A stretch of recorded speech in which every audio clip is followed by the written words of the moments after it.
rêve, un rêve nourri depuis très longtemps, depuis même l'âge de 7-8 ans où j'avais la tête plongée dans les atlas, à me dire qu'un jour je ferai le tour du monde. Donc j'ai décidé le 1er janvier 2003 de partir pour un tour du monde en utilisant le stop sous toutes ses formes comme unique moyen de transport. Donc j'aime beaucoup le stop. Le stop est rentré dans ma vie quand j'avais environ 16 ans. Ma maman, comme toutes les mamans, était très protectrice. Elle voulait toujours m'emmener à droite à gauche et mon père disait mais arrête de le cocooner comme ça, faut qu'il soit indépendant, faut qu'il soit débrouillard, laisse-le faire du stop. Et donc j'ai commencé à faire du stop sur les routes alsaciennes, entre Trüchtersheim et Krautergersheim, les bons petits villages alsaciens. Et puis progressivement, j'y ai pris plaisir et j'en ai fait dans toute la France déjà. Je me suis rendu compte que c'était un moyen de rencontrer des gens de milieux sociaux, milieux culturels très différents. Donc j'ai vraiment commencé à prendre plaisir et un jour je dis à un de mes amis, est-ce que ça te dirait de faire le tour du Royaume-Uni? Ça s'est très bien passé, beaucoup de rencontres intéressantes. On a enchaîné sur le tour de l'Espagne, puis ensuite des pays de l'Est, des pays scandinaves, et on a fait finalement toute l'Europe en stop comme ça. Et un jour, on s'était dit, on va partir vers l'Est, vers les pays de l'Est, mais sans vraiment savoir où on va. Et on arrive à Linz, en Autriche, et là, on rencontre un Roumain qui nous dit, si vous voulez, moi, je passe à Budapest, qui était notre objectif quand même. On s'était fixé Budapest, mais si vous voulez, je vous amène beaucoup plus loin. Iași, qui est la 4e ville de Roumanie, à la frontière moldave-ukrainienne, vraiment loin. Et si vous voulez, je vous dépose là-bas, je vous loge chez mon fils et il n'y a pas de souci. Et donc on se regarde, nous les deux petits jeunes de 20 ans, est-ce qu'on va faire ça quand même, partir vers la Roumanie en stop, un peu galère, hein, enfin un peu craignos, on se dit mais allez, on y va, on se tape dans la main et puis on se fait les 20 heures de route, la Transylvanie, le château de Dracula et puis on arrive et on loge dans ce village en Roumanie. Pendant ce séjour, on mange roumain, on dort roumain, on apprend le roumain, on vit vraiment la culture roumaine. Et je me dis, ce moment-là, le stop, c'est vraiment formidable. Et ce tour du monde que j'ai toujours voulu faire, pourquoi je le ferais pas en stop? Donc là, je me pose une vraie question. Je me dis, mais allez, là on est en l'an 2000. Je me dis, bon, je termine mes études en juin 2002. Allez, le 1er janvier 2003, c'est toujours important d'avoir une date pour avoir une sorte de rétro-planning qui se met en place. Le 1er janvier 2003, je m'en vais pour réaliser mon rêve et faire le tour du monde uniquement en stop. Alors, je n'avais aucune idée. Est-ce que c'est faisable en Asie, en Afrique, en Amérique latine? J'avais aucune idée de la faisabilité, mais en regardant les cartes, je me suis dit, il y a des routes partout, doit y avoir des voitures partout, doit y avoir des chauffeurs partout, doit y avoir du stop partout. Allez, je me lance. Donc, je termine les études au mois de juin 2002, j'obtiens mon master en école de commerce, l'école de commerce de Strasbourg, avec une spécialisation commerce international, finance, et je me lance.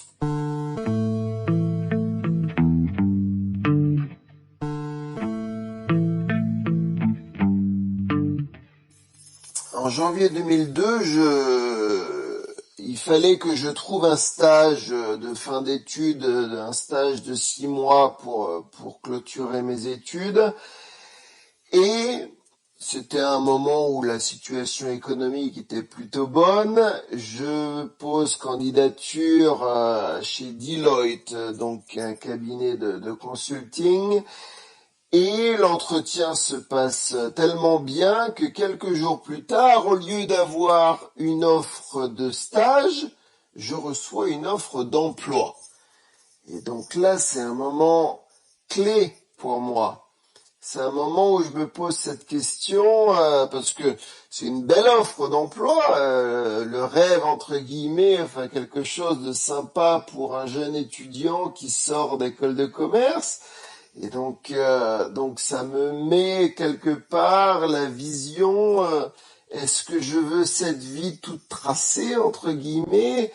Où je vais avoir un salaire très correct, une position très correcte. Je m'imagine déjà dans 15 ans à passer à tel et tel niveau et à avoir une belle maison avec un chien, etc., avec la femme, enfant, la vie toute tracée, à regarder des DVD le soir. Et donc j'avais cette option-là, ou l'option qui est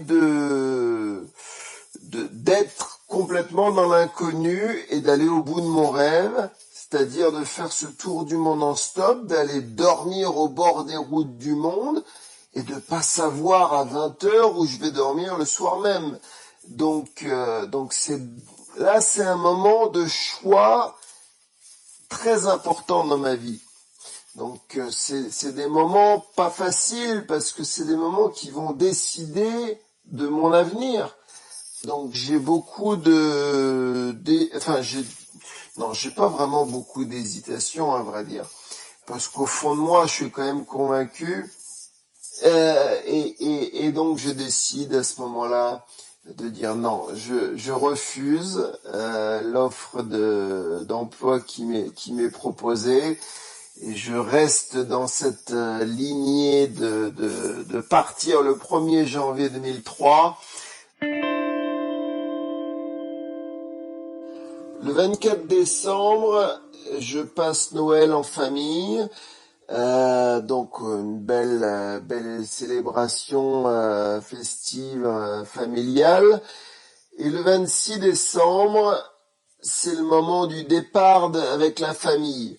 Donc on se dit au revoir. Il y avait ma grand-mère qui était là, je me souviens, avec les larmes aux yeux, qui se disait mais je vais plus te revoir. Je dis mais si mamie, on se reverra.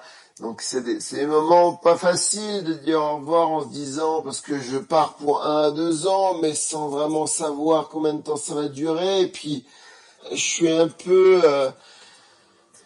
j'ai envie de partir, mais en même temps, c'est déchirant de dire au revoir à sa famille parce que j'aime ma famille. Ma maman, c'est surtout le côté sécurité qui lui pose question parce que forcément avoir son fils qui part faire un tour du monde en stop, elle se pose beaucoup de questions, elle est pas rassurée, donc on se dit au revoir le 26 décembre. Et là, je rejoins mes amis qui avaient décidé de passer Nouvel An et de faire une semaine au ski à Val d'Isère. Et donc, je me suis dit que partir vraiment pour le tour du monde depuis les montagnes françaises des Alpes pouvait être un endroit sympa après un réveillon, un nouvel an. Je rejoins mes amis au ski, donc on passe quelques jours à faire du ski et on fait cette célébration du nouvel an 2003, soirée festive, et on arrive au moment du départ le 1er janvier 2003. Et je me lève avec une boule au ventre parce que là, je me dis waouh, est-ce que je suis vraiment sûr? J'ai préparé pendant tout ce temps. Est-ce que je suis vraiment sûr de me lancer maintenant dans plus de 100 000 kilomètres en stop? Quand on arrive au bord de la route, C'était en fin d'après-midi, même il commençait déjà presque à faire nuit. Je me dis maintenant, c'est pas comme le vélo, où le vélo, tu dis, bon, tu prends ton vélo, et salut les amis, je m'en vais, ciao. Le stop, non. Le stop, allez, je m'en vais, mais il faut trouver une voiture. Il faut trouver une voiture, donc mes amis m'ont aidé à trouver cette première voiture.